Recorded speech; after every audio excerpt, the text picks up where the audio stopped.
We see on an island, where a group of hunters face off against several giant monster ants. Their leader gets right up close to one of the ants and says they have to hold them back no matter what, no retreat allowed. But damn, these hunters get overwhelmed real quick. The leader is losing consciousness, and one of the ants is chowing down on his insides. It looks like he's gonna die. But out of nowhere, this dude with crazy strong healing magic saves him just in the nick of time. The leader freaks out because this guy is about to get attacked too, but boom, he gets saved too. And the guy who saved the leader calls on his teammate to finish off the ants. This next guy is a total beast, beating the crap out of those monsters easily. The first group realizes that they were just side characters all along, and these dudes who came to save them are S-rank hunters, the best of the best. They wipe out the red ants easily, but then this even bigger albino ant shows up. The attackers decide to engage the ant, while they leave the wounded leader to the healer. They go all out, using their teamwork to rip off its face and arms. The super powerful warrior uses one of those ripped off arms to obliterate the giant ant. But hold up, there's no time to celebrate because the albino ant army arrives. It turns out the giant ant was just one of many, but these hunters ain't scared, man.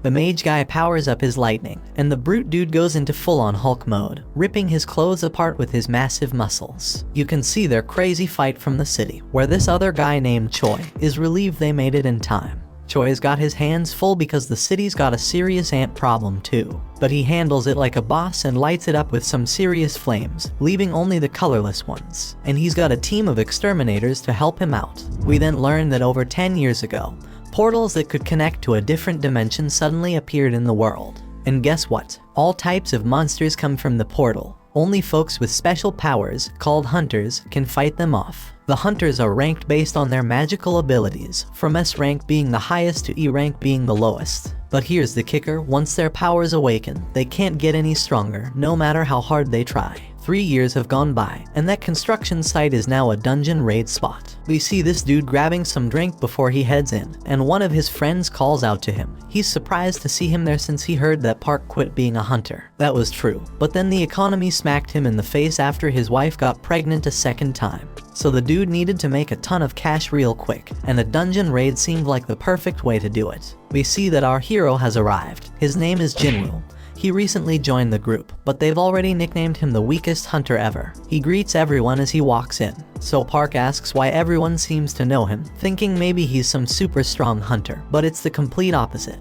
Jinwoo is known as the weakest hunter ever. He managed to get himself injured and ended up in the hospital in an E-rank dungeon. They might as well create a new rank just for him, like an F rank, because he's that weak. But here's the thing, his reputation as the weakest works in his favor. If they call him in for a dungeon raid, it means it's probably gonna be a piece of cake. Jinwoo heard every word they said about him, but he couldn't deny it because it was true. He's just that damn weak. This woman named Juhi calls him out, and it turns out Jinwoo knows her from a previous mission they did together. But forget the greetings, she's more concerned about his latest injuries, and asks him what the hell happened this time. They sit down, and Jinwoo explains the embarrassing fact that he got injured in the lowest ranking dungeon. And get this, the team didn't even have a healer with them, because they didn't think any hunter would be dumb enough to injure themselves there. But they didn't take into account Jinwoo Dumbass' existence. Juhi gets pissed on his behalf, but Jinwoo already knows it ain't their fault. It's his damn fault for being so weak in the first place. It's time to enter the dungeon, and they're all about to head in. So this dude named Song Cheol suggests he be the party leader for this expedition. No one objects, so he leads the way, and before Jinwoo goes in, he gets a friendly reminder to stick close to the group, so he doesn't get hurt again. Jinwoo's only weapon is a crappy little knife with barely any magic power because that's all he can afford with his measly earnings. But he swears he'll give it his all anyway. In another place, there's this president of the Hunters Association named Juhi. He just finished a meeting with the government. They warned him about something called dungeon break that they needed to avoid. However, these same people demanded that they get the goods obtained from the dungeon. The members of the association make their living by selling the stuff they find in the dungeon, so Juhi doesn't have a problem with that request. The crystals they get from defeating magical creatures are called magic gems, and they sell them for money. Now let's go back to Jinwoo. Somehow, he managed to get his hands on a magic gem. Of course, he's thrilled about finally getting one, but he quickly has to defend himself against a goblin. When Jinwoo attacks the goblin, Jinwoo's blade shatters to pieces. The goblin stabs our hero, and instead of fighting back, Jinwoo just stands there screaming. Luckily, the big guy from earlier rushes past the useless girl and saves Jinwoo. While she heals him, Jinwoo can only watch as the rest of the team does all the work. We then find out that magic gems obtained from high-ranking magical creatures can be used to make more powerful weapons to defeat even stronger creatures. Mana crystals from the dungeon can also be used as weapons, but they're not nearly as effective as the magic gems. The government wants to use these items as a new kind of energy source. It's safer, more efficient, and causes less pollution compared to other types of power. It's like the perfect green energy, and the government is desperately researching how to generate electricity from these gems and crystals.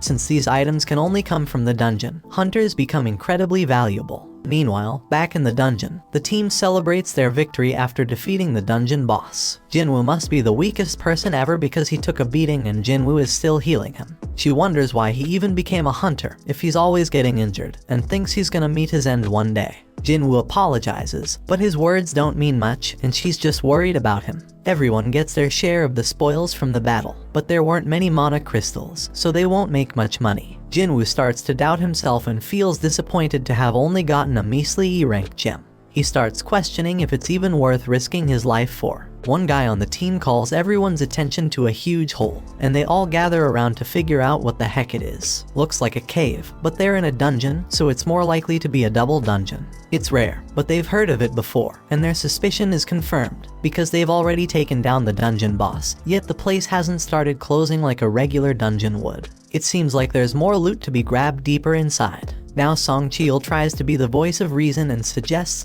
that they follow the normal protocol by informing the association about the double dungeon and following their instructions. But the team ain't down with that idea, because it means giving up all the untapped loot that's probably waiting for them down there. Then this guy Park says it's just an F-rank dungeon, and then he brings up his wife and kid, talking about how he needs to make more money to support them. Song Cheol gets the point they're trying to make, but he wants to hear everyone's opinions before making a decision. Each team member chimes in with a mix of approval for venturing deeper and the realization that this is a clear death trap. In reality, 6 voices are answering to go to the cave, while 6 voices want to turn back. That means someone needs to break that tie, and the only one left who hasn't voted is Jinwoo. The decision is left up to him, and he knows damn well that a D-rank dungeon is insanely dangerous for him. But with his father missing, he's the only one in his family who can earn any money. He's already burdened with a ton of financial responsibilities. His mom's in the hospital, and his sister needs to go to college, so he can't stay broke forever. So he decides to go into the dungeon. Elsewhere, in the lab, where people are getting tested for their magical powers. In the waiting room, the others are ready to recruit any promising new hunters. This ranked hunter Choi has told his people that regardless of age or gender, they're getting recruited. Meanwhile, some thieves snatch a purse and get ready to run over a girl who's in their way. This girl fearlessly snatches the purse back from those guys without even blinking. It's like it's just a regular day for her. This girl is Cha-hee, the famous S-rank hunter. She's a celebrity, but she can't handle all the attention. Her fans go crazy over her, and she makes a super dramatic exit.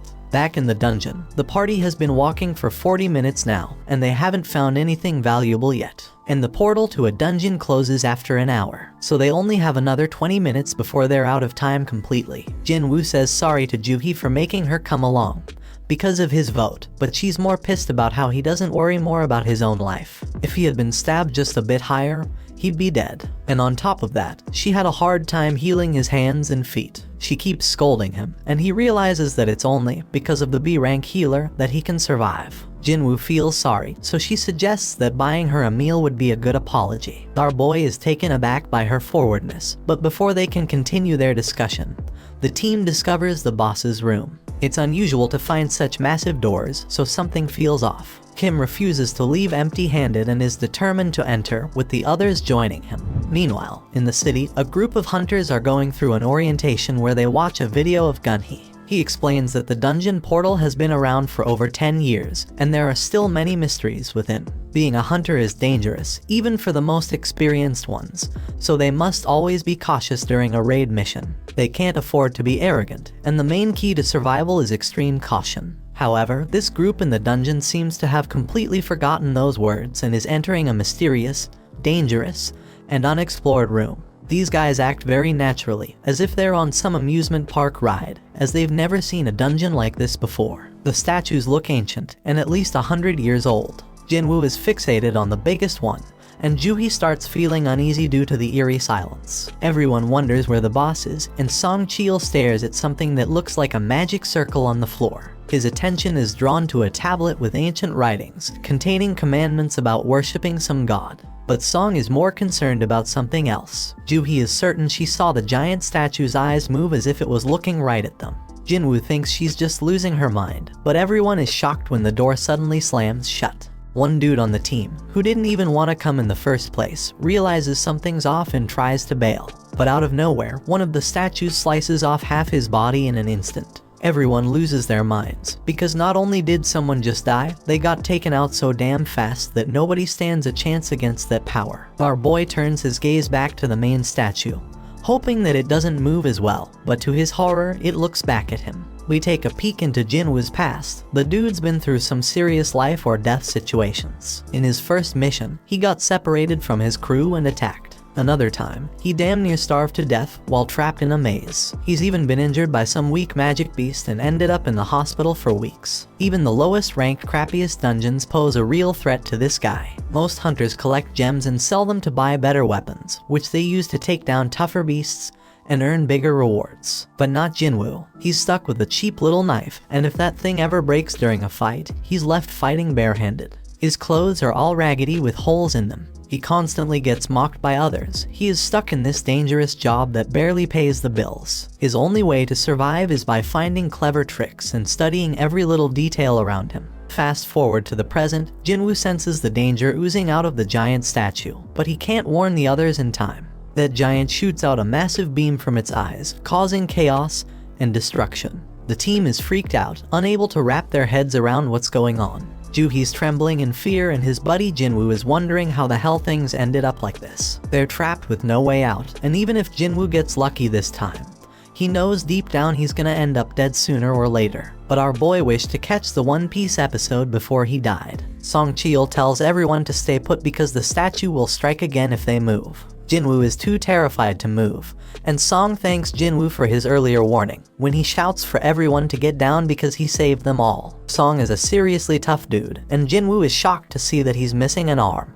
Jinwoo needs to stop the bleeding for him because Joohee is freaking out and can't handle the pressure. She's a B-rank healer, but her fearfulness limits her to easy raids only. Song has been on plenty of B-rank raids himself, so he can tell that this statue isn't a rank, or maybe even an S-rank. The tablet had some stuff written about praising God or facing consequences, so Jinwoo figures that this statue must be the god it was talking about. We then find out that 10 years ago, these gates started appearing all over the place, and brought about all sorts of supernatural stuff. One result of this is people awakening special powers called hunters. Their job is to take down monsters in the dungeons, and once a hunter's power awakens, it stays the same.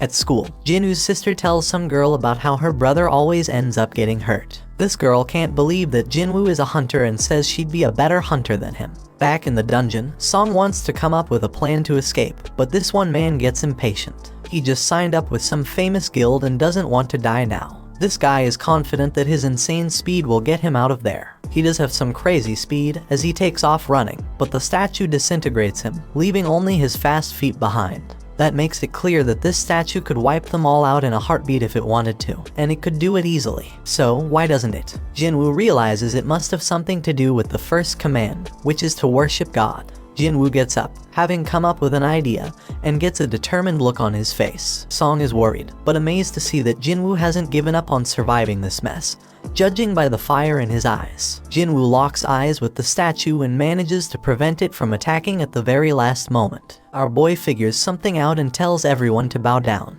Jinwoo thinks that if they show some respect to God by keeping their heads low, these freaky statues won't attack. Now everyone else is too damn clueless to come up with a better plan, so they all start bowing down to the statue, scared as hell, hoping this will save their sorry asses. But things get terrifying when the statue makes a terrifying face, moving mutton chop despite all the advice, and gets all pumped up because the statue ain't attacking anymore. And guess what? Everyone follows his dumb lead. But our boy he's say there's more to this crap. Right then, the statue makes a crazy move and stands the hell up. Now the supposed leader turns to Jinwoo, hoping he's got a plan. But damn, our boy doesn't, but for the fact that they can't break the commandments set by the tablet. The second commandment says they gotta praise God, so this brave dude with long hair steps up and starts praying to the damn thing.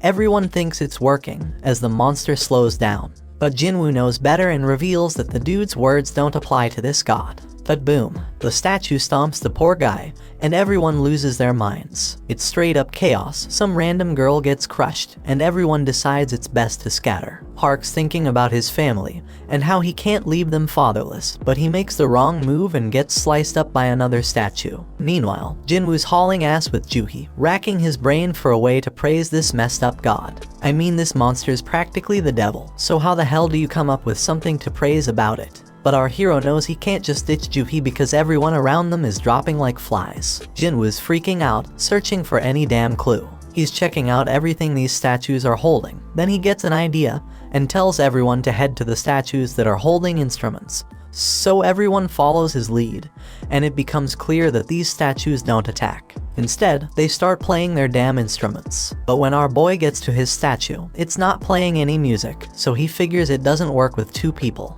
Jinwoo leaves Juhi behind, and that statue starts playing its tune.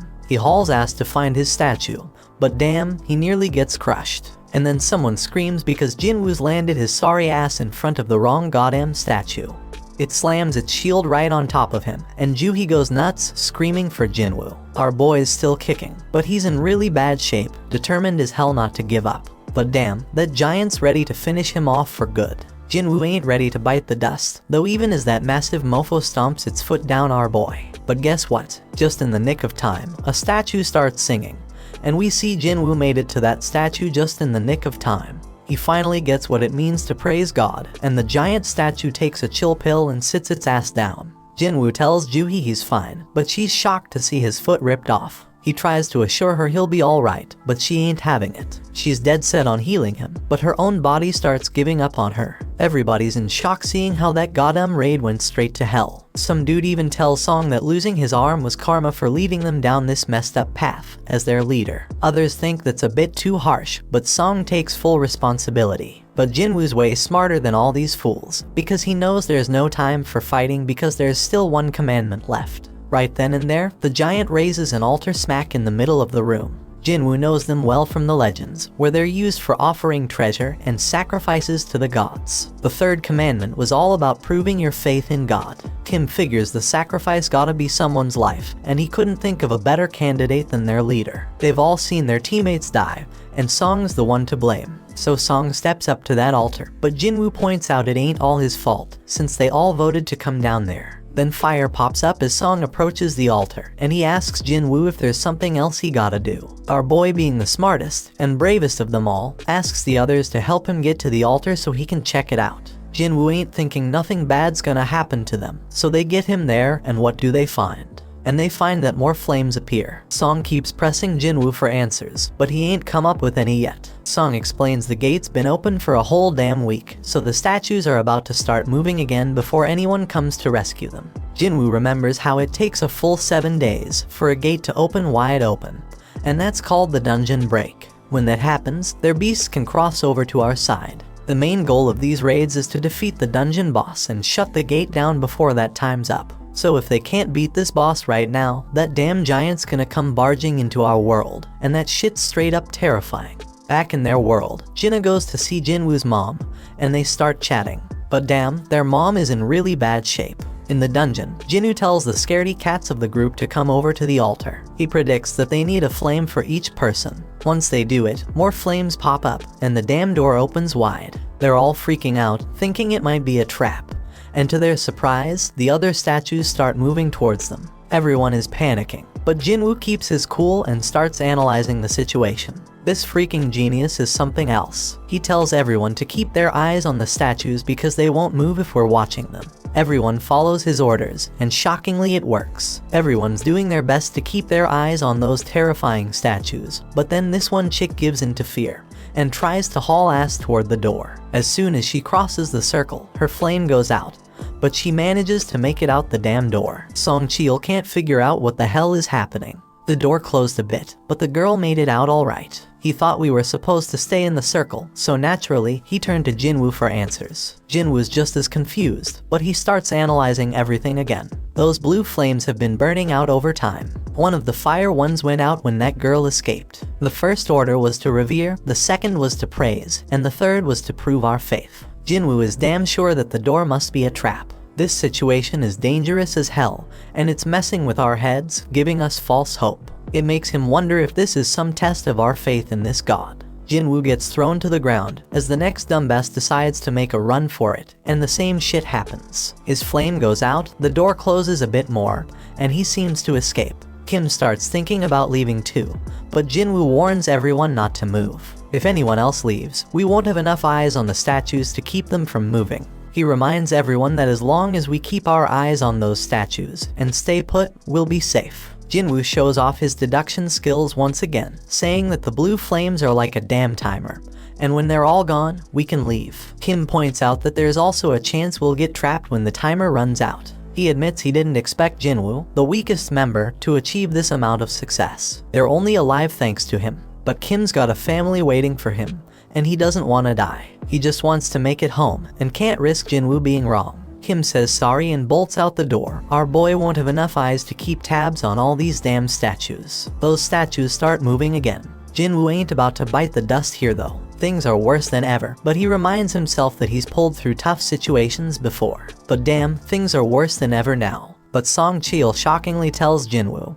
and Juhee to leave. He predicts that as long as one person stays by the altar, the door will stay open. And since Jinwoo and Juhee have some long lives ahead of them, he insists they should be the ones to make a run for it. Song Cheol wants Juhee to look after Jinwoo, but the poor girl's legs give. Things couldn't possibly get any worse, and Song realizes that Juhee must have pushed herself too hard to heal Jinwoo. Things have gone to the dogs, so Jinwoo tells everyone to leave him behind. Juhee needs someone to carry her ass out of there, and Song's the only one with 2 working feet. Juhee thinks she should be the one left behind, but Jinwoo reminds her about that lunch date they had planned.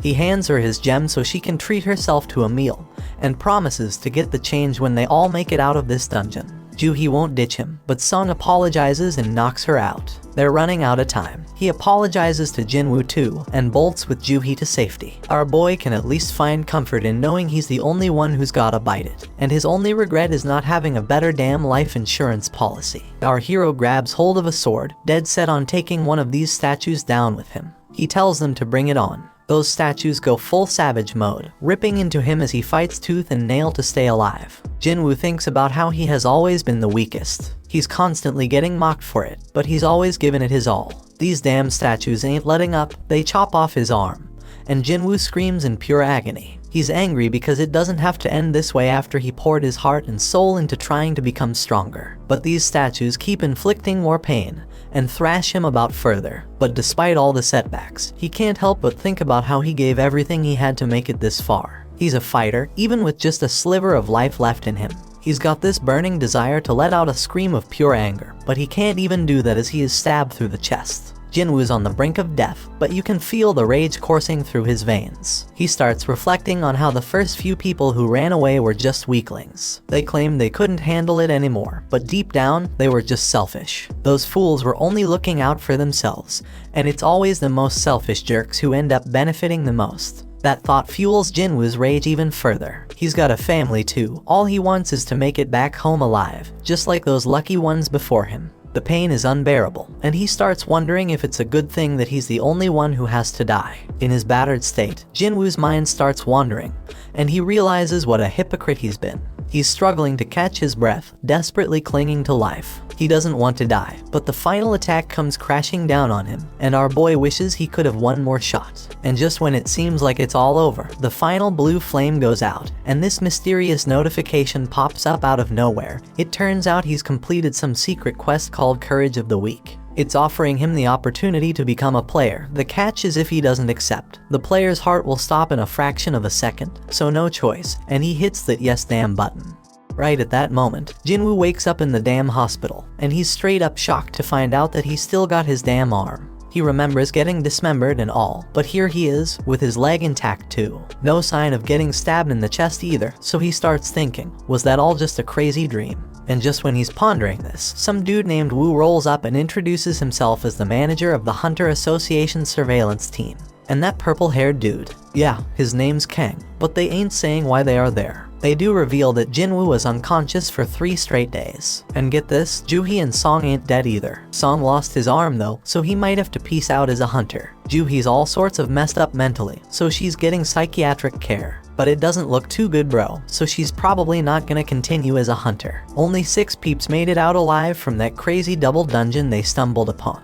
Being a hunter is always a risky business, but what went down that day was a real tragedy. And here's the real mind-boggler, when another guild showed up later after being alerted by the survivors, and they found just Jinwoo. No signs of the temple or their statues. The survivors all told the same wild-ass story, which is hella hard to believe. Everyone's stories match up perfectly, so nobody's suspecting them. It's a crazy situation. And now, Woo's got this theory. He looks at Jinwoo and asks if he has a second awakening. Woo explains that a hunter's power is determined when they awaken it, and it doesn't change after that. But on some crazy rare occasions, a hunter can go through a second awakening. This mind-blowing event can push them past their previous limits, even to the ORS rank. Jinwoo gets all pumped up, thinking about this, and Woo brings out this meter thing to test Jinwoo's power. Woo figures that if they really went up against an instant-level magic beast as the survivors said, a low-level hunter wouldn't stand a chance. And since there ain't a single monster trace left behind, the most likely explanation is Jinwoo's second awakening.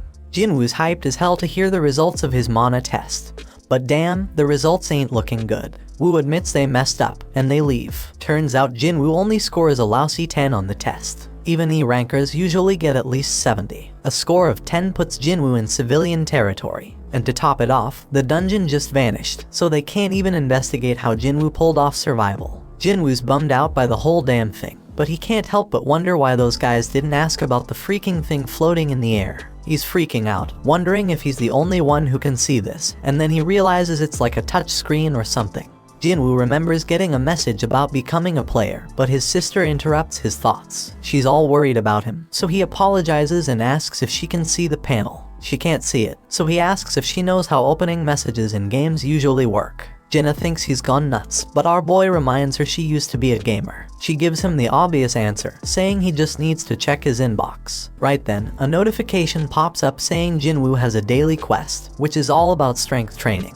After Jinna leaves, our hero opens up a ton of these panels. They explain that the system is there to help the player get better, and if he doesn't follow it, there's gonna be consequences. They've also sent him some rewards, but Jinwoo has no clue what any of it means. Jinwoo accepts his daily quest, which sets out a bunch of goals like push-ups, sit-ups, squats, and running. But if he fails to complete the quest, he's gonna get penalized. Jinwoo starts wondering if this whole thing's a joke since he's stuck in the hospital and ain't got no energy for any of that crap. Outside, Woo tells the chairman that Jinwoo didn't have a second awakening. The whole incident's still a mystery, so they gonna mark it as a special case and look into it more. Meanwhile, Mr. Choi tells Cha-hee that she gonna be part of a B-rank raid as an instructor. This raid's gonna test and train the recruits, and he can't think of a better instructor than her. Cha-hee doubts her teaching skills, but Mr. Choi tells her to just fight like she always does, and everyone gonna learn from watching her. He goes on to explain that the Hunter Guild is one of the top 5 guilds in the country, but they ain't nothing special on the international stage. Hunters can't level up on their own, but they can improve their collective combat skills. Somewhere else, another gate opens up, and the observers are all like, damn, when are the hunters gonna show up?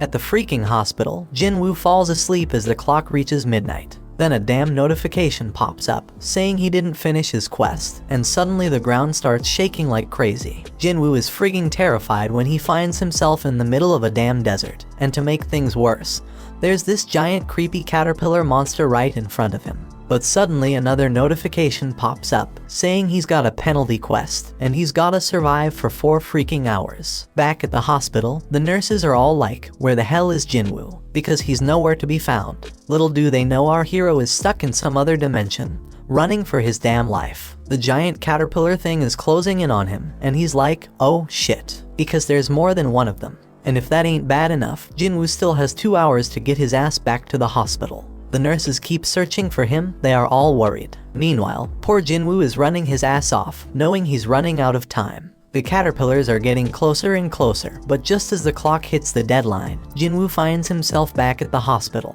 The notification confirms that he completed the penalty quest, but Jinwoo is so drained that he ends up puking and passing out. He gets another reward, but he's out cold and has no idea. Later on, Jinwoo tells his sister that he's healing up nicely and might be able to go home soon. So he gets dressed in his fancy tracksuit and heads outside. Over in another place, Juhi gets a request to join a raid, because some D-rank gate has shown up. The other guilds are busy, and Juhi can't bring herself to agree to go. On the other hand, Juhi gets some good news that Jinwoo has woken up from his coma. Juhi is all nervous and shit as she goes to visit him, but the nurses are like, he's running again, just like every day since he woke up. Outside, Jinwoo is thinking about how it's been 4 days since he woke up, and he's learned a few things. First off, those pop-up windows he's been seeing are for real, not some crazy hallucinations. And when he completes his daily quest, he gets 3 types of rewards. One is full recovery, which he uses now to shake off all that exhaustion from running. Then there are ability points, which he can use to boost his skills. Currently, our boy can totally feel the difference. He's got some serious power now. So this dude Jinwoo, he's got mad skills with inventory screens. Jinwoo takes a moment to think about how dang strange his life has just become and points out how it's like a freaking video game. But while he was messing with his screens, everyone around was just gawking at him. Anyway, this dude completes his daily quest and gets a random loot box as a reward. And guess what? Today's loot is a mysterious key. Usually, he just gets useless junk like pens and bandages, so this key is a total surprise. Then he gets a notification saying the key is for teleporting to some instant dungeon, with a location and all. Now Jinwoo doesn't know what the heck an instance dungeon is, but based on everything that's been going down, he figures it's some kind of event to help him get stronger. In this world, these things called gates open up all the time, and they even get a news report to keep track of them. Jinwoo goes to see his mom and remembers when he found her passed out. Turns out she's got this messed up sleep disease called final rest, and it showed up when the gates appeared. Some people say it's because of the constant exposure to mana. Modern medicine can't do much except keep them on life support. Jinwoo busted his ass to make enough money to become a hunter so he could pay for his mom's treatment. He told Jinna that he'd soon be able to afford their mom's treatment, but she was scared shitless about how dangerous being a hunter is. Jinwoo tries to reassure her that things will be okay from now on and tells her to trust him. But damn, it's clear that he's useless in a fight, and he ain't getting nothing from the rewards because of it. But things are different now. Jinwoo's putting in work to train his body, pumping all his ability points into strength. He even shows off an apple that he's crushing to show his progress. This dude's dead set on getting stronger and ain't taking no shit. So he heads to the location from the key notification, fully prepared for whatever's coming.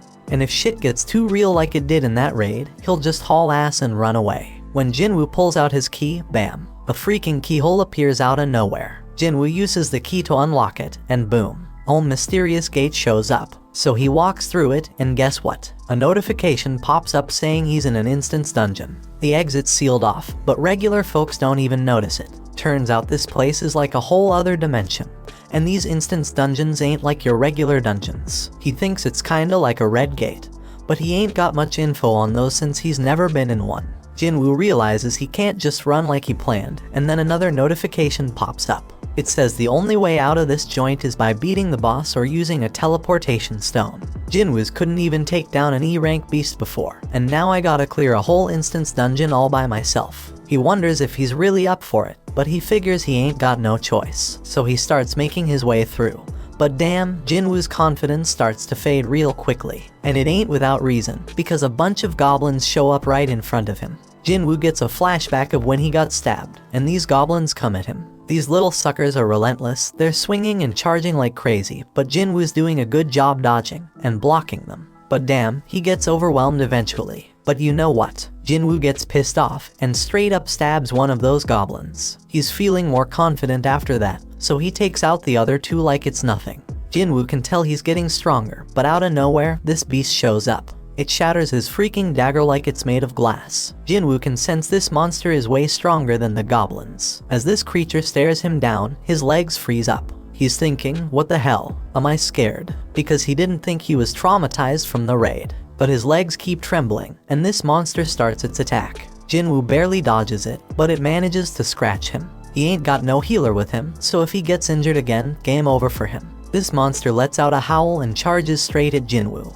Jinwoo is dodging like a ninja. He can't believe how damn light he feels. The monster tries to come at him again, but Jinwoo ain't taking that crap no more. He's done being a pushover and decides to throw a powerful punch. Damn, he can't believe how much stronger he feels after beefing up his strength. Sure, the monsters still got the upper hand, but Jinwoo ain't giving up without a fight for his damn life. His attacks ain't doing much though, so he's gotta focus on evading the monster's strikes. Now Jinwoo's at a loss for what to do next. He realizes he can't handle this alone, so he bolts because he ain't got no party or healer. All he's got in his bag is water and food, and he wishes he had a weapon with some magical mojo. But then, Jinwoo gets a freaking brilliant idea. He checks his inventory and pulls out a sword at the freaking last moment. And boom, he slices that monster in half with a sword. Jinwoo has no freaking clue how the sword ended up in there, but he remembers Kim saying he dropped 3 million on it. That's a weapon Jinwoo could never afford. But who the hell cares? It's an emergency, so he decides to make the most out of it.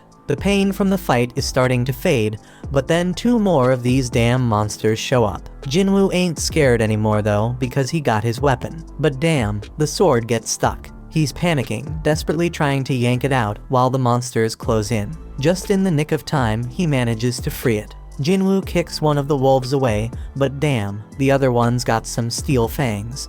He kicks that sucker and tells it to find something else to chew on because he just got his sword. He takes down that monster, and now there's only one left. But Jinwoo's like, these things ain't nothing compared to the giant statue. Now all Jinwoo's gotta do is act tough, and the remaining wolf runs off like a scaredy cat. When he finally gets a break, Jinwoo realizes he's reached level 2, something that never happened with his daily quests. He figures it's because this was real combat, and he realizes all his stats go up by 1 when he levels up. So he gets 5 points from real combat, while daily quests only give him 3. Fighting is more efficient, no doubt about it. He ain't sure exactly how much 1 point makes a difference yet, but Jinwoo's certain that strength is the most important stat of them all. He's got it at 32 now, and he feels like he's walking on air. He thinks the higher his base abilities grow, the more points he'll gain. Our boy is more fired up than ever now that he's found a way to get stronger. So he goes to check the beast for essence stones, but damn, he gets items instead. Like in games, Jinwoo figures this dungeon, and the magic beasts inside are different from the ones in gates. And guess what? He's shocked to find out his system has a freaking shop, but his level is too low to buy anything.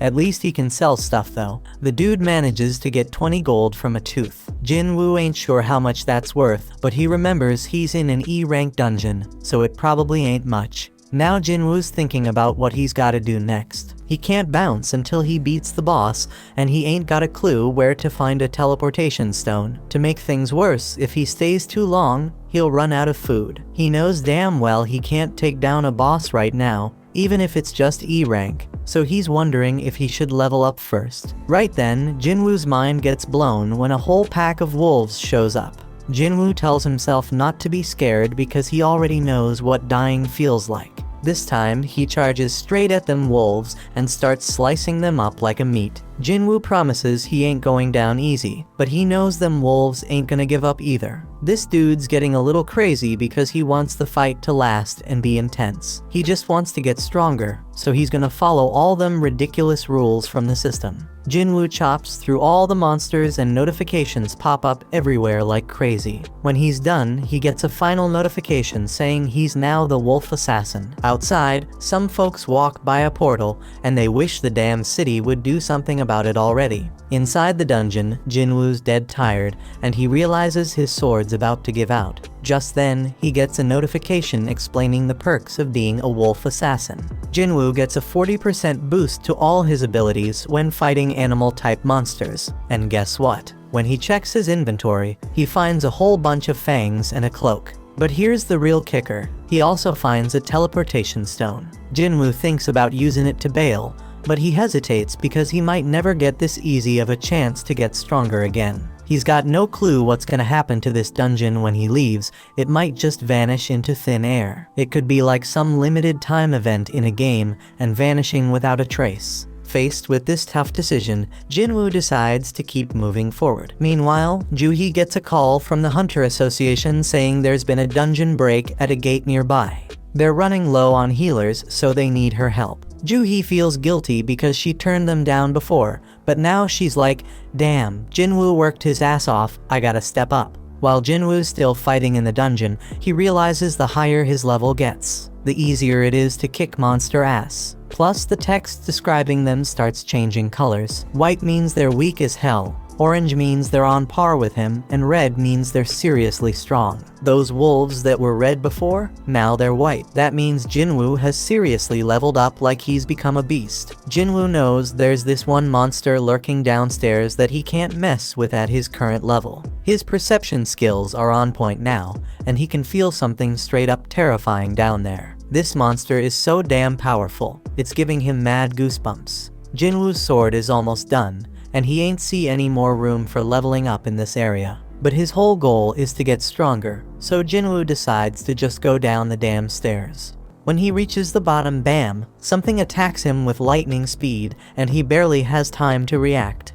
Jinwoo's sword snaps in half, and this massive serpent pops up in front of him. Damn, Jinwoo's mind is blown, because even with all his leveling up, this beast's name is still orange to him, which means it's insanely tough. It's crystal clear that this snake is the boss, and there's no way his sword can pierce its thick scales. He knows for sure that fighting without a weapon would be a death sentence, so when the snake strikes, Jinwoo goes all out with his sword. This colossal snake knows how to pack a punch, so Jinwoo needs to figure out a way to get around its defenses. But damn, this thing's armor is hella tough, so all Jinwoo can do is run for his life. The snake whips its tail like a straight-up badass, and Jinwoo knows he's screwed if he gets hit. He does his best to block it, but he takes some serious damage. This creature doesn't quit.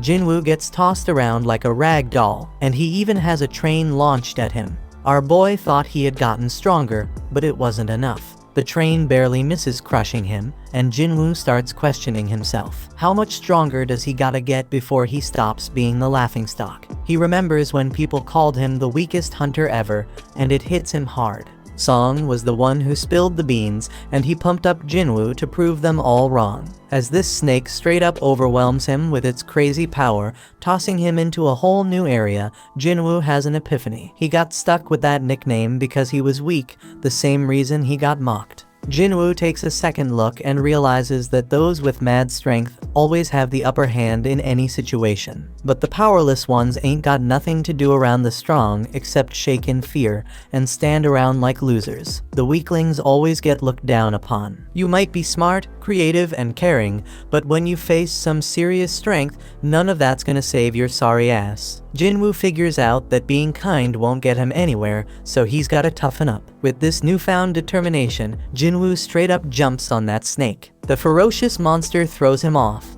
but Jinwoo swears to himself that he'll get stronger, and suddenly his body starts glowing. Jinwoo dodges the snake again like a boss and strikes it with his sword, but he's even more determined now. He compares what he's feeling right now to the terror he felt during that raid, and declares that this is gonna be way easier than that day. Jinwoo pulls off this sick move, using his sword to ride the snake again, but then he tosses it aside all shaky, and grabs that beast with his bare hands. Jinwoo admits that he's been laser focused on boosting his strength ever since he got that leveling system. So he decides to rely on that now and starts crushing the snake's tough scales. The snake's trying to shake him off, but it's too damn late because Jinwoo knows he can kill that sucker. Jinwoo straight up demands the snake to die, using his crazy physical strength to defeat it. Then boom, he gets a notification saying he leveled up multiple times, and our hero bursts out laughing. He's like, damn, I really got stronger. We see the aftermath of this epic battle. Another notification explains that he just kicked the Swamp King's ass. He gets this badass dagger made from the serpent's fangs that's twice as powerful as Kim's sword.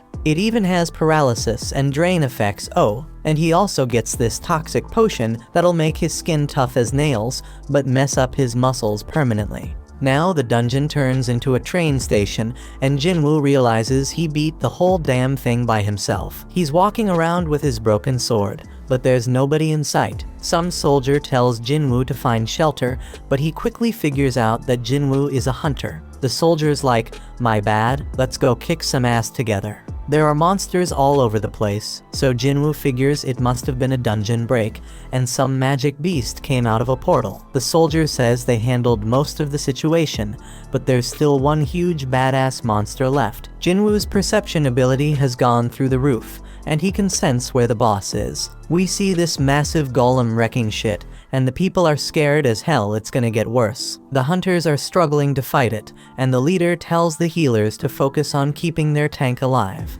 The healers are all like, "We're doing our damn job," and the tank wonders what the damage dealers are even doing. The damage dealers are giving it their all, but the golem's defense is insane. And to make matters worse, they don't have enough hunters who can use magic. Jinwoo expertly analyzes the situation and realizes that this group of hunters was put together in a hurry. No wonder they ain't working together. He uses his perception again and sees their ranks. 2 A ranks and 2 D ranks. One of those D ranks is a tank, which explains why they can't take down the golem. This battle's been going on for a hot minute, and then he checks out the healers and is shocked to see that Juhee is one of them. Juhee gets told by one of the hunters to pitch in and help. She reminds her that she's supposed to be a B rank healer, but then she snaps out of her fear and casts a spell. And the hunter's like, "Stay focused, girl." But poor Juhee can't shake off those creepy memories of the giant statue, so she loses her concentration again. Jinwoo notices she's still freaked out,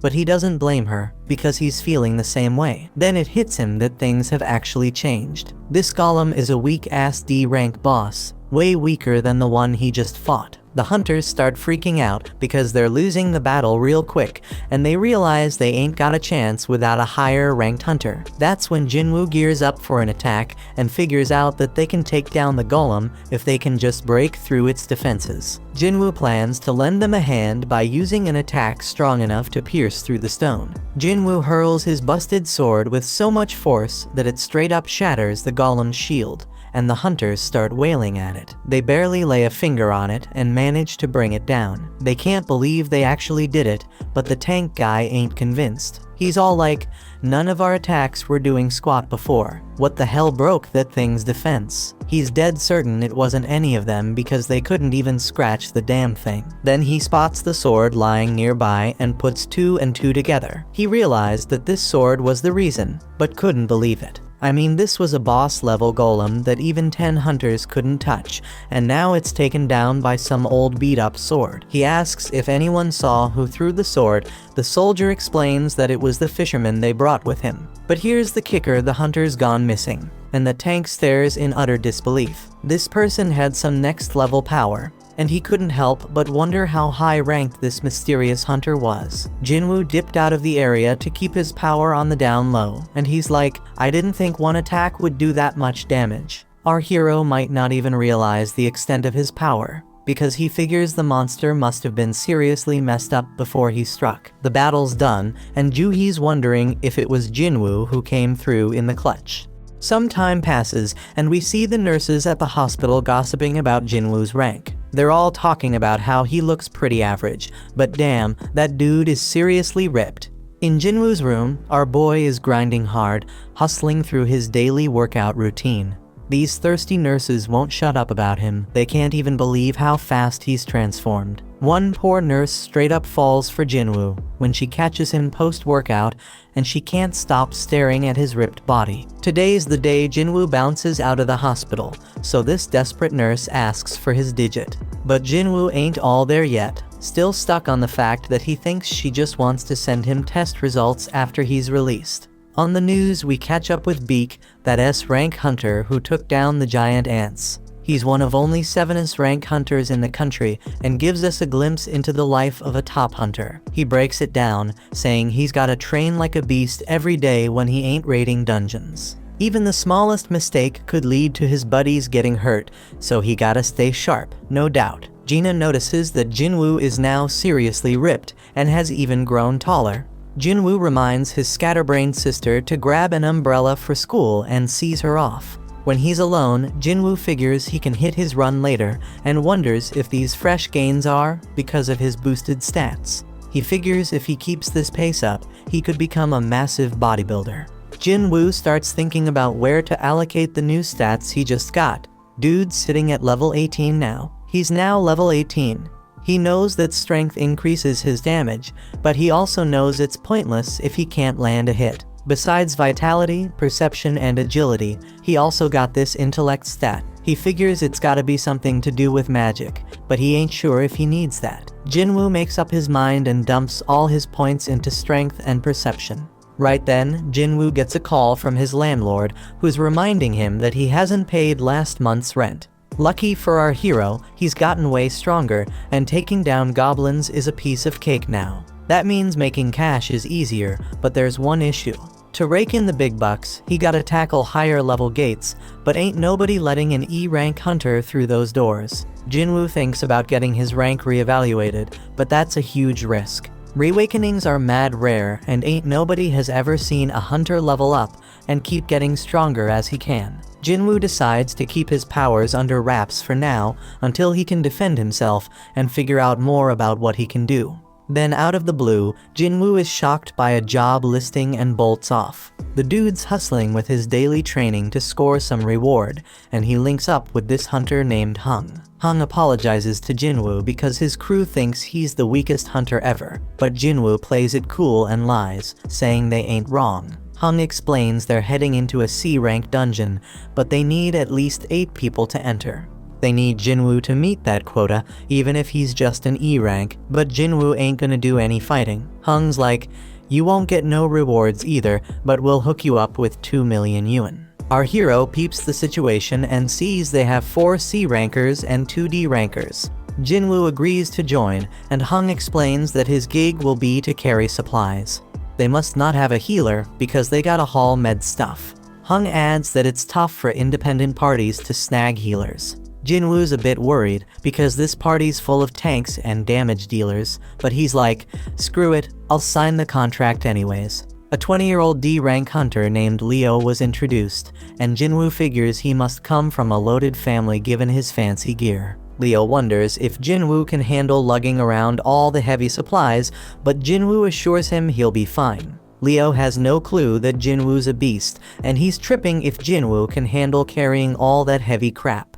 Leo starts spouting off about the president overseeing the construction site they're at, blabbering on about how the guy skipped town after swindling 900 billion yuan, leaving everyone astonished. They all roll up to this freaking massive gate and start thinking if it's really just some C-rank dungeon. Leo questions if they'll be alright, so Jinwoo explains that the size of the gate ain't that important. What really matters is the magic power flowing from inside. And that's what the Hunter Association uses to assign ranks. Anything above a B rank, the big guilds take care of, so this C rank joint shouldn't be too much of a challenge. Jinwoo knows all this because he's been a hunter for a while, but he realizes he ain't never actually tackled a C rank dungeon before. They step through the gate and use the light to check things out, but damn, they're shocked to find there ain't no magical creatures in there.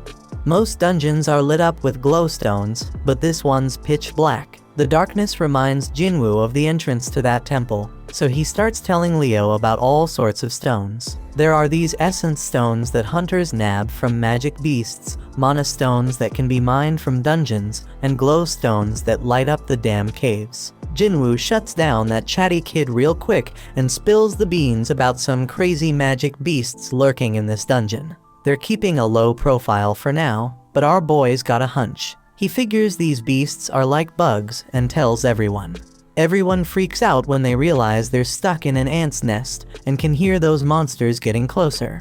Jinwoo says the beasts are above them, so the crew starts going all out, attacking like mad. Hung steps up and uses his taunt skill to draw most of the aggro, and Jinwoo is amazed by their badass leader, who's a C rank. Leo wants to join the fight, but their mage holds him back, saying he's got a trick up his sleeve. After a suspenseful countdown, the mage unleashes a wicked blast. Jinwoo analyzes the situation again, and he can see these hunters have some solid teamwork going on. As for Leo, his gear compensates for his lack of skills. They're all holding their own, but Jinwoo's got this nagging feeling that something's off. He quietly destroys one of the ants, and the fight ends shortly after. Hung declares their victory, and everyone grabs their share of the loot, except Jinwoo. Hung gives props to Jinwoo for saving them a ton of trouble by spotting those ants. Jinwoo's like, no, just followed my instincts.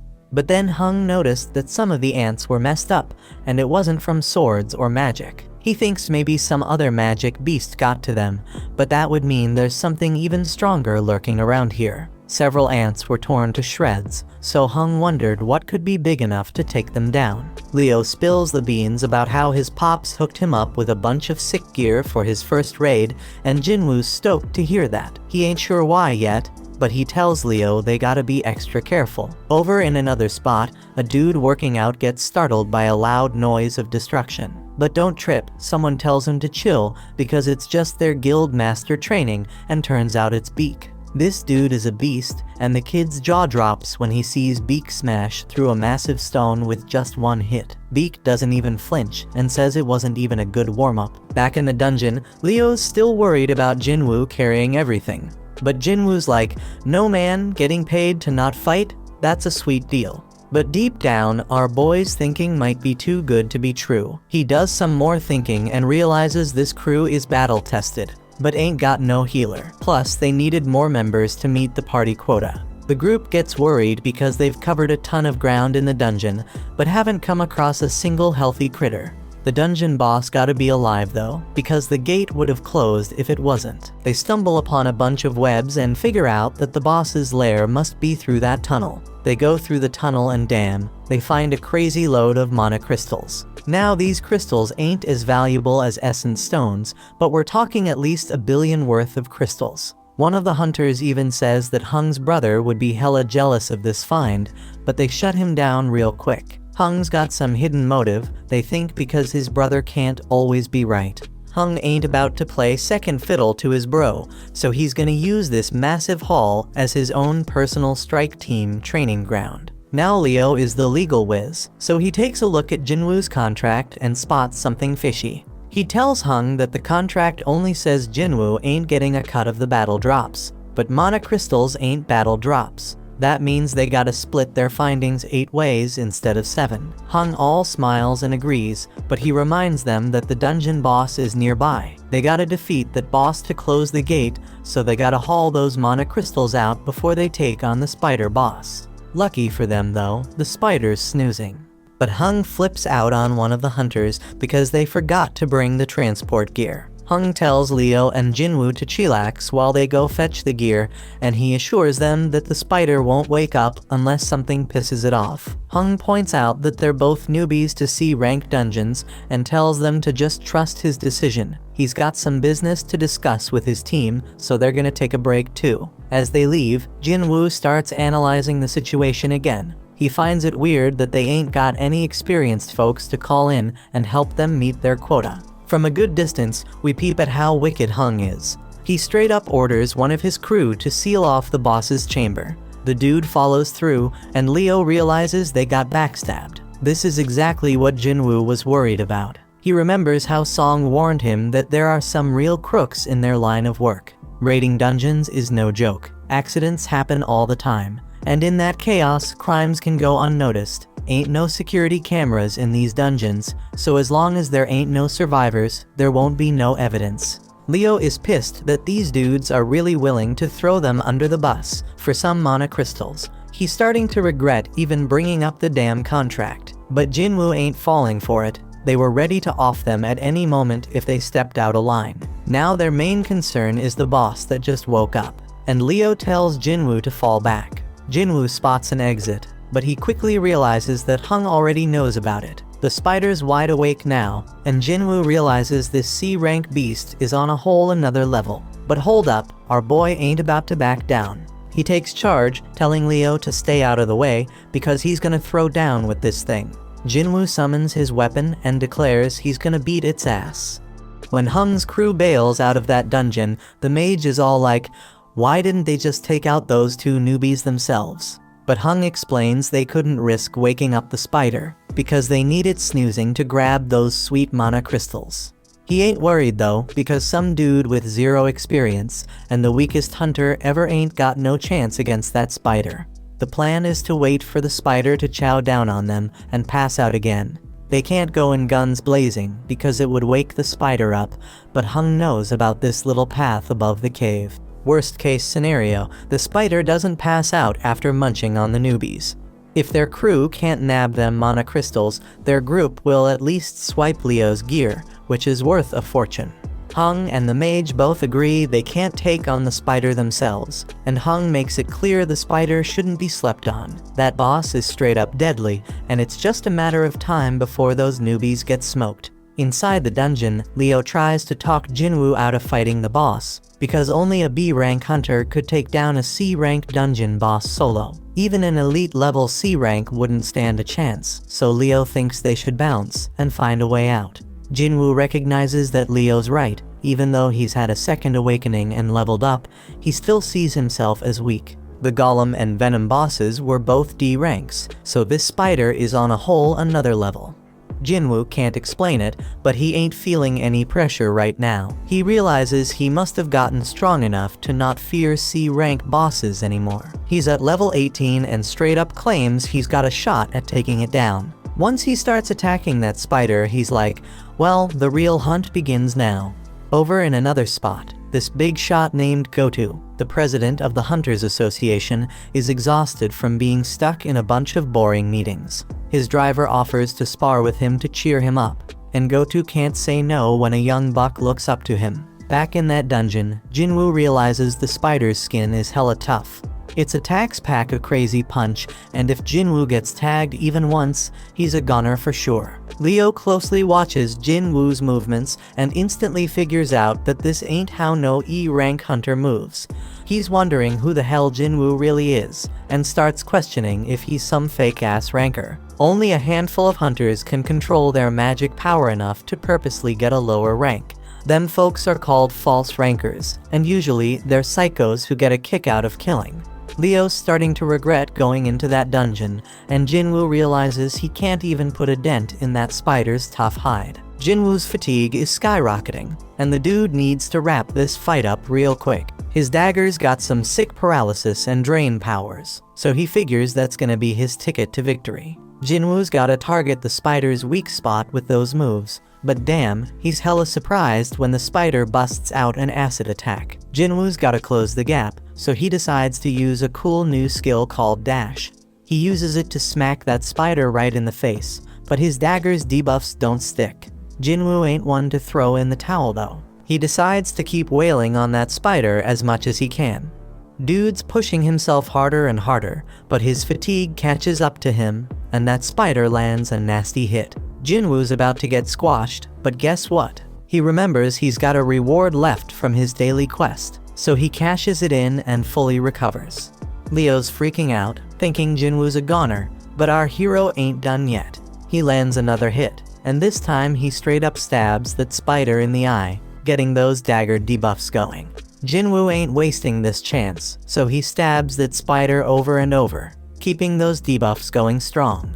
Eventually, that spider just can't take it anymore and goes down for the count. A notification pops up, saying Jinwoo just took down the dungeon boss. Jinwoo knows he got lucky not picking a reward before diving into that dungeon, because he'd be 6 feet under right now for sure. Leo's mind is blown, seeing Jinwoo take down a dungeon boss all by himself. He's more convinced than ever that Jinwoo's some kind of fake ranker. Jinwoo scores a gem from that spider, and Leo rolls up, offering to carry their supplies from now on. Leo straight up idolizes Jinwoo now, telling him to chill and take a break while he handles the mana crystals. Just then, Hung and his crew show up, and they're hella surprised to see the newbies still kicking. In a training room, Gotu straight flexes on Woo, showing off his mad skills by totally overpowering him like it's no biggie.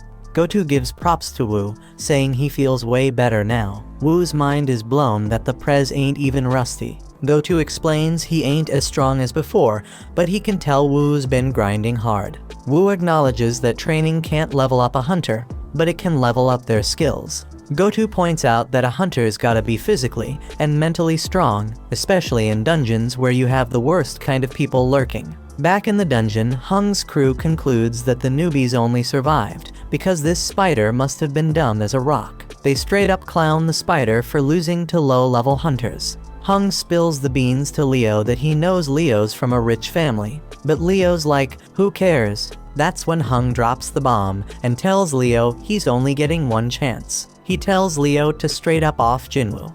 Hung's like, usually we kill the people we recruit for our party so we can keep all the loot ourselves. But hey, if Leo agrees to join us, we won't off him. If Leo says no, we'll just kill them both. Hung thinks Leo might be a threat because he has some crazy gear that gives him superpowers to take down the spider. He'd rather not test that theory, so he wants to talk Leo into taking on weak-ass Jinwoo. Hung's stoked when Leo starts heading toward Jinwoo, but then he's all shocked when Leo ends up taking Jinwoo's side. This evil group decides to straight up end their lives, and Hung's wondering if the newbies ever had to off any peeps before. Right then and there, Jinwoo gets an urgent mission, and it's straight up wild because he gotta take out 6 enemies in front of him. Now the gang decides to go after the weaker one, so the mage attacks Jinwoo. Leo's all worried about his new buddy, and freaked when he sees how messed up Jinwoo is. Meanwhile, one of the group members, Chahi, was told to brag about how amazing she was. They struggled with an rank beast, but she took it down in a flash. These girls feel lucky because they are in 2 of the sickest guilds around. After all, there are all sorts of messed up stories about the other squads, like those strike teams with crazy high death rates. Back in the dungeon, Hung's like, it's game over, Jinwoo's done for. Jinwoo starts beating himself up for forgetting, and reminds himself that this world is all about survival of the fittest. It's a world full of shady tricks and backstabbing. He's straight up fuming because he forgot this truth and realizes he got numb to it. Jinwoo's chilled out now, and he's thinking about how he straight up messed up because he was careless and too damn cocky. This level system is pushing him to kill, so he's wondering if it needs him alive for some reason. He figures this system ain't just being nice, it wants him alive. But that's not all, it also wants him to be strong. So Jinwoo's like, if this system wants to use me, then I may use it right back. He tells the crew that they remind him that the weak ones are the ones who bite the dust in the dungeon. They are stoked to hear the weakest hunter knows how it goes, but Jinwoo points out that they better be ready for when this rule doesn't work in their favor. One of them ain't cool with Jinwoo calling them prey, but Jinwoo wastes no time showing them what he means. Everybody's straight up shocked when this dude's head gets sliced off, and Jinwoo's like, that's one down, as the kill count pops up on the updates. Jinwoo just realized he straight up murked someone, but he knows damn well he would have been 6 feet under if he hadn't. Ain't no turning back now because only the strong survive. The crew snaps out of their shock, seeing an E rank take out one of their D ranks, and they come at Jinwoo with all they have. But it's all futile because Jinwoo starts shanking them one by one. His debuffs kick in, and he takes out 2 more suckers. The archer is the next to bite the dust under Jinwoo's wrath, followed by the mage. Now there's only one left, and Leo's mind is blown, because Jinwoo's way stronger than when he faced the dungeon boss. Hung buffs up his body and thinks about how he is certain that Jinwoo is tired after dealing with the boss and 5 other hunters. Plus Hung's made his body as tough as steel, so he figures Jinwoo's dagger won't even scratch him. But Hung starts his attack, and our hero catches him off guard with his lightning speed. Jinwoo knows Hung's a beast, but he drops a bombshell on him. He crushes him and reveals he's been leveling up this whole damn time. Hung realizes Jinwoo ain't an E rank and tries to bribe him with double the cash. But Jinwoo ain't having none of it, because this dude tried to off him 3 times. Jinwoo mocks him, saying he won't get away with it, and Hung tries to threaten Jinwoo one last time. But Jinwoo reminds him that Hung himself said whatever goes down in a dungeon stays in a dungeon. Hung tries to play tough one last time, but Jinwoo straight up ends his sorry ass. Jinwoo's mission is accomplished, but the whole dungeon starts to crumble because they took down the boss. When they make it out, they're the only ones left standing after the spider showdown. The official ain't buying it because they're the lowest level peeps, but she gets distracted by some used gear. Jinwoo can't believe he's getting rewarded for the bloody mess he just caused, and he realizes he gained a skill that scares the crap out of enemies and cuts their abilities in half. The no-nonsense official concludes that Leo survived because of his gear and assumes Jinwoo, the E-rank scrub, just hid somewhere. Leo gives props to Jinwoo for a job well done, and then it starts raining. Leo wonders if something's up, but the chill Jinwoo explains he's just happy he gave his sister an umbrella. Somewhere else, Woo gets told about this crazy incident where 6 hunters got wiped out. and only 2 of them made it out alive. It's pretty normal for hunters to dip when they're outmatched in dungeons, but he's hella surprised when he hears that these survivors actually took down the dungeon boss before bouncing. Woo straight up interrupts the dude before he can spill more, but then he gets hit with a bombshell. One of the survivors is none other than Jinwoo. Woo knows this shit involves the infamous Hung, which explains why he got dragged into this mess. Jinwoo rolls back home and lets his sister know that he's gonna cover their mom's hospital bills for a while. Gina thinks he must have scored big cash from his last raid, but she's like, hold up, bro, you ain't even injured. She figures he must have had a solid-ass team making it easy to take down the bad guys. Jinwoo admits that it was a piece of cake, not just because he was way stronger than them, but also because he didn't hesitate to finish them off. In the past, he would have looked for an escape route, but the new Jinwoo was ticked off at them for even thinking they had a shot against him. He wonders if leveling up made him bold, but he reminds himself that they were humans, not dungeon monsters. Gina snaps him back to reality, and he remembers why he's getting stronger. It's so he can stay alive and hold it down for his family. So if he had to do what he did in that dungeon again, he would. Just then, some harmful substance gets detected in his body, and he realizes it's from what he's drinking. But Jinwoo keeps sipping, and he notices he ain't getting drunk at all. Then a notification pops up, revealing a reward he got from that double dungeon. It cancels out any toxic or messed up conditions and amps up his regenerative abilities. He was too busy to check his rewards that day, but now it all makes sense why he grew his damn arm back. Shit's getting real, my friends. Later on, Jinwoo links up with Leo, who's all grateful for Jinwoo saving his ass. But Jinwoo's like, no kid, you don't owe me shit. Leo hasn't spilled the beans about what really went down in that dungeon, so Jinwoo ain't expecting any payback. But then Leo drops a bomb. He's putting together a strike team, but Jinwoo shuts him down before he can even ask him to join. Leo's begging Jinwoo to give him a chance, saying he just needs him for 19 raids. He spills that he wants to become a guild master, and to do that, he needs at least 20 raids under his belt. Leo's old man wants to start a guild for his construction company, and Leo's down to help however he can. Dungeons are mad dangerous, but the loot they hold makes it all worth the risk. It ain't just about mana crystals and essence stones, everything in a dungeon's got value. Jinwoo gets it. Having hunters raid dungeons for a company is a solid business move. Leo's dad wants an S-rank hunter as the guild master, but Jinwoo's hella surprised because there are only 7 rank hunters in the whole damn country. And to make it worse, the only S-rank who ain't already in a guild is Min, and that dude's retired. This means Leo's pops must be planning to snatch an S-rank from another guild. But Jinwoo warns him about that shit, because he's just gonna make enemies with the guild he takes them from. It's a risky game, my peeps. Leo switches up his game to convince Jinwoo and straight up tells him he gonna need some backup for their raids, especially if he wants to keep his power under wraps.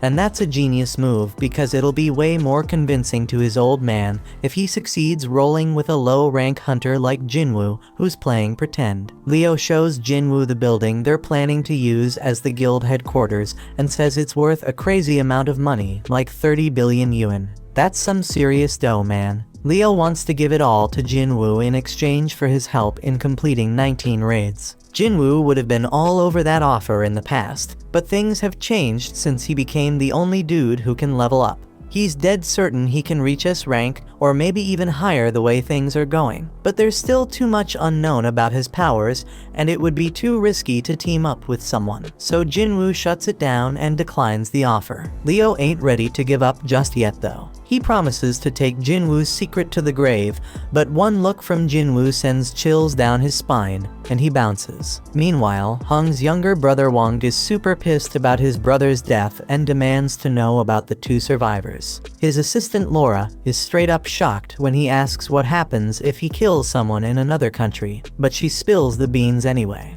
If there's a treaty with that country, he gonna have a trial there, but if not, he getting sent back home to face the law. Wang wants to dip out there pronto, but Laura reminds him he has way too much going on, so he plans to deal with it later. He gives the survivors one more glare and just hopes they stick around long enough for him to take them out. The next day, Jinwoo hits the streets for a jog with his sister.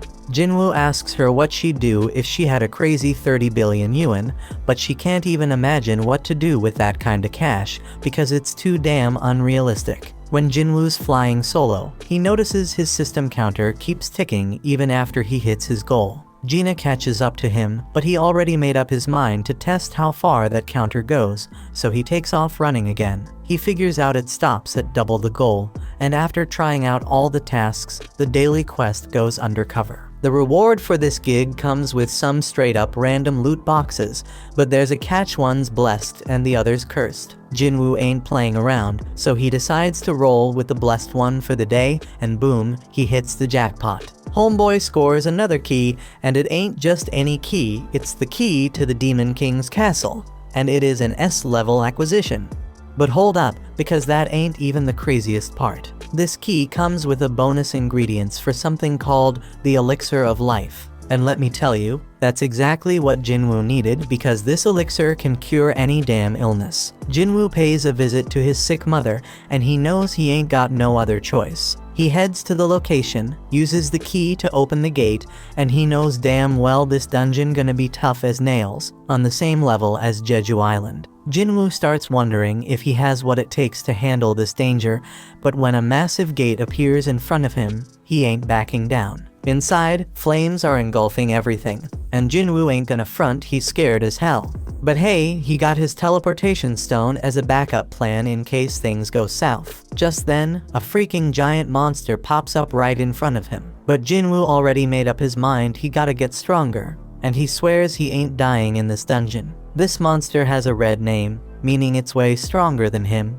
but Jinwoo has the advantage of being a wolf assassin. Our boy uses dash to close the distance real quick and starts wailing at the beast. But man, he barely does any damage, even with the bonus effects. Jinwoo tries to activate his murderous intense skill, but the debuff gets cancelled out. Our boy tries to hit the monster with his other debuffs using his dagger, but they get cancelled out too.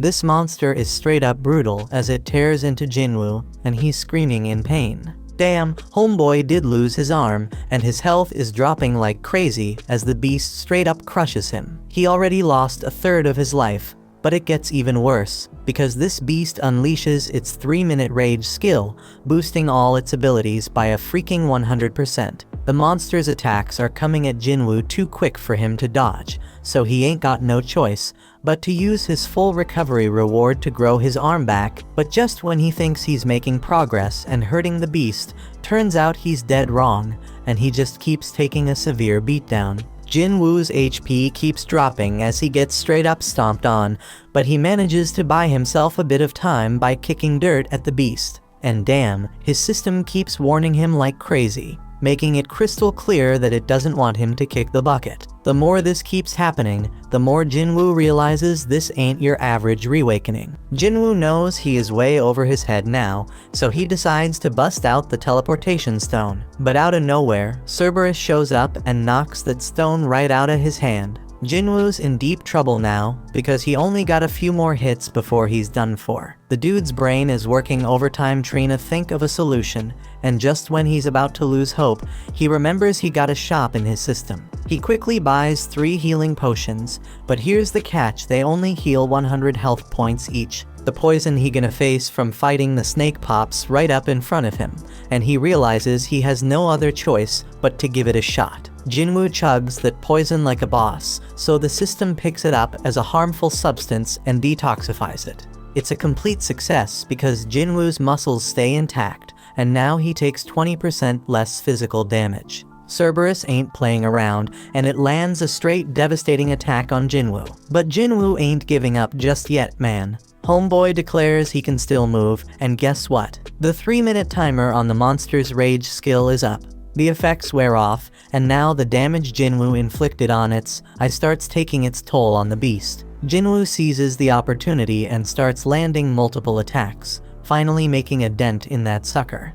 The beast almost chomps him up, but Jinwoo somehow manages to hold it back. dude goes airborne, but that powerful monster smashes him right back into the ground. Jinwoo finds himself in a tight spot once again, with his health damn near depleted and Cerberus squeezing him between its teeth. But Jinwoo ain't done fighting just yet. He digs deep and keeps stabbing that beast, even as it tosses him around like a Zorro. Jinwoo keeps on attacking, pouring every ounce of strength he has into one final blow. And guess what? That's the knockout punch right there. Cerberus comes crashing down, and a notification pops up. It says Jinwoo has defeated Hell's Gatekeeper. Homeboy levels up several times and his wounds magically heal. Killing the Gatekeeper earns Jinwoo the key to the demon's castle. He figured that's what Cerberus was protecting, but then he gets hit with a mysterious notification. It's the recipe for the elixir of life, and it requires 3 ingredients found in the castle. Jinwoo's fight with Cerberus gives him a clear idea of his current strength,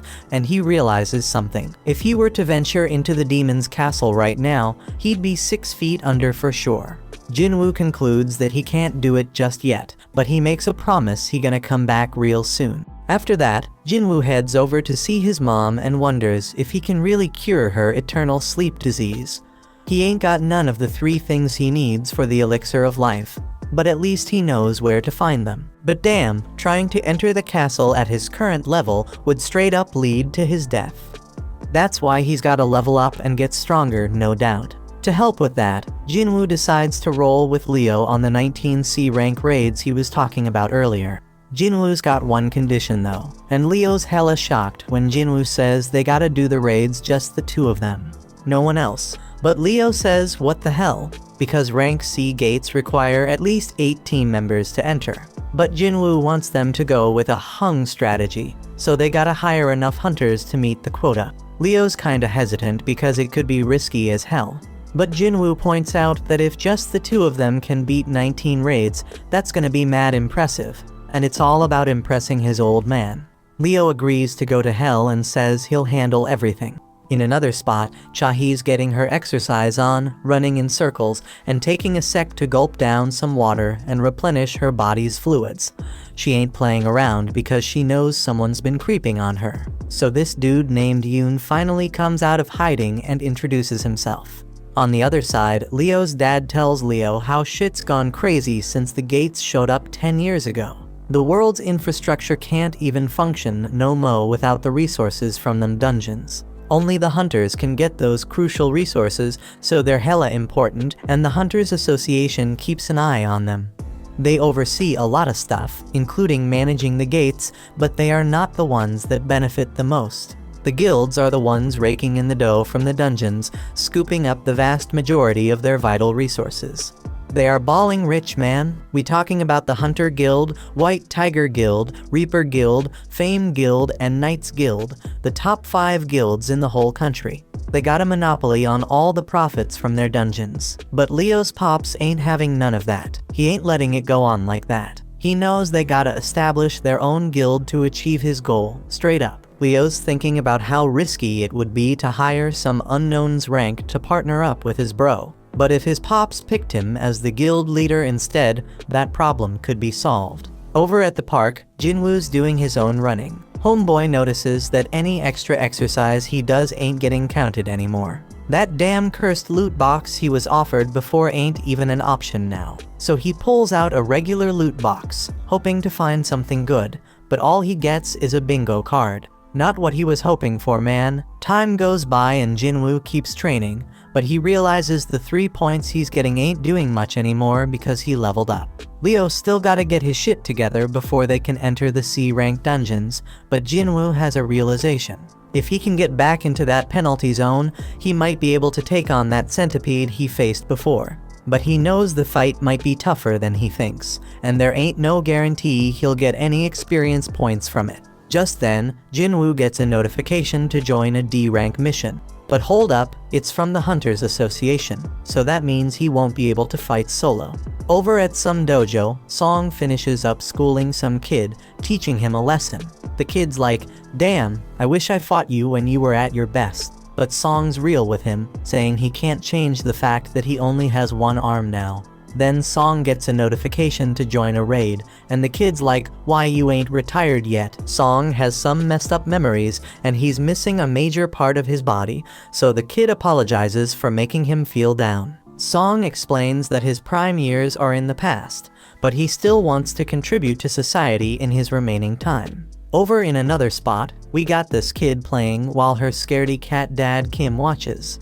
He gets the same notification and knows it's his next raid. His wife reminds him that he barely made it out alive from his last one, and she wants him to consider doing something else. But Kim tells her they need the money because their kid's starting school soon. He assures her that it's gonna be all good because the Hunters Association doesn't send low-ranked hunters on dangerous missions, except for that one time. So the whole fam starts professing their love for each other and shit.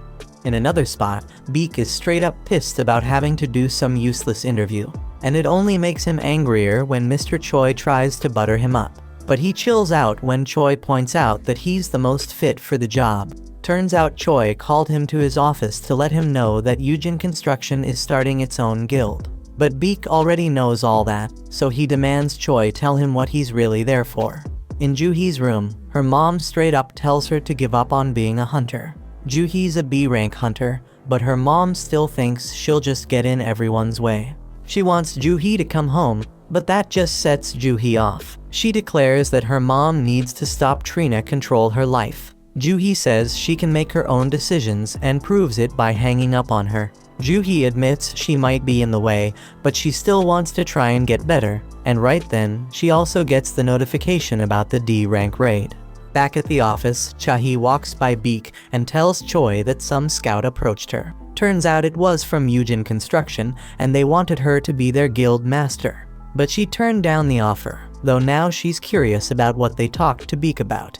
Beak's chilling at a bar, thinking about their convo. Jojo Island's been sealed off since that failed raid, and folks Trina forget about the terror it brought. Mr. Choi sees himself as the weapon of humanity, but he can never forget about Jojo Island and/or what happened there. He plans to clear the island soon, and for that, he needs Beak and the crew on the same page. They gotta get stronger, gather allies, and sway public opinion. That's why he set up the interview and had Chahi train new hunters. Choi reminds Beak that he left something behind on that island, jogging Beak's memory about losing his old friends. In a dark place, an ugly man is pleading with someone to eliminate people. At Jinwoo's house, Gina's straight up shocked by how busy he's been. The old Jinwoo used to need weeks to recover after each gate, so she's wondering if all his training is paying off. Jinwoo casually dips out on a mission without taking his gear, and she's worried because he's acting like it's just a regular trip to the sea. In another spot, Song's thinking about how he's a swordsman, but his awakened ability ain't got nothing to do with physical power. All them years he spent training in martial arts don't mean jack inside a dungeon. His magic focus powers make his sword useless against them magical beasts. Then out of nowhere, he bumps into Jinwoo and notices how different he looks. Jinwoo can't really explain why his leg's back, so Song assumes some high-ranked healer must have found him that day. Song ain't as lucky because too much time passed for his injury to heal. They reach the gate and are surprised to see it's a reunion. Kim feels ashamed to face them, but Song figures it makes sense after what he did. 5 survivors from that messed up day are back together, so he's wondering what the deal is. It's been a hot minute since Juhee saw Jinwoo, so she peeps how much he's changed too. Right then, some sketchy dudes roll up and start checking out Juhee like they have a thing for her. But Kong's there too, and he shuts them down, telling them to chill. Turns out these peeps are prisoner substitute hunters. Straight up hunter convicts Trina reduced their sentences. Song can't believe they gotta fight alongside criminals, but the woman assures them they won't be a problem. They were understaffed and had no other choice. Just in case though, Kong's rolling with them. He is a B rank, so if things go south, he can handle the 3 C rank criminals with ease. Jinwoo tells Juhee not to come along, but she ain't having it. The criminals get set free, and even they wonder if this is a good idea. Kong shuts them up again and reminds them what'll happen if they act up. He introduces himself to the others and promises he'll handle the criminals. Jinwoo lets Sung take charge of the raid, and he appreciates it. Sung takes full responsibility for failing that day and gives props to Jinwoo for being the only reason they all made it out alive. He thanks Jinwoo on behalf of all the survivors, but Jinwoo doesn't need it. Kim ain't got no objections to Sung leading them, and Kong's staring at Jinwoo for some reason. Everyone gets ready to enter the gate, and Sung declares the raid officially started. Inside the dungeon, the prisoners straight up handle those goblins like monster. Song Chu wonders who the real beasts are and shows off his own power. They eventually wipe out the whole group of goblins, and Song's impressed with how much stronger Jinwoo's become. Even Juhee notices that Jinwoo ain't been hurt yet, and she hopes nobody ends up needing her healing skills. Song's still amazed because Jinwoo's aura is on a whole different level. Kong leads them forward, but they come across a fork in the path. The dungeon's been easier than they thought, so they figure it's cool to split up. It's gonna be riskier, but they'll clear the dungeon faster. Jinwoo can sense the boss is down the left path, but he keeps it to himself. Because he ain't been leveling up much from those weak-ass goblins, Jinwoo suggests his group take the left path. They split up, but Kong's giving Jinwoo some weird-ass look. Kim's group members are a bunch of cowards, and Kim decides they gotta apologize to Jinwoo for ditching him on their first raid. They know he probably won't accept the apology, but Kim's determined to try because he wants to keep being a